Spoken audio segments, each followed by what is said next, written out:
Hey everybody, this is a quick video in case you have a Boss DM-101 delay machine pedal and you want to do a hard reset to the factory default settings on it. Now you're going to want to do this for one of two reasons.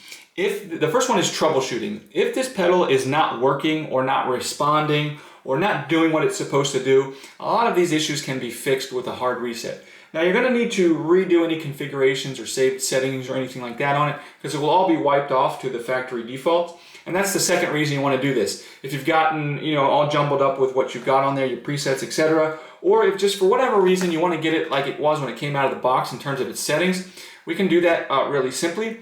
All we're going to do is we're going to come in and we're going to press and hold the tap and the on-off buttons simultaneously while we restore power to it. So we'll unplug it, press and hold those two buttons and restore power to it.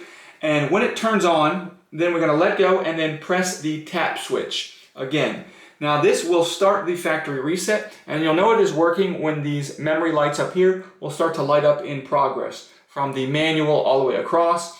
And when they go all the way across, then the on-off switch will light up, indicating that the reset is complete. You can go ahead and turn the device off and then turn it back on, and it will turn back on in its factory default settings. Just one note, make sure you don't mess with it while the reset is happening or you could damage the machine.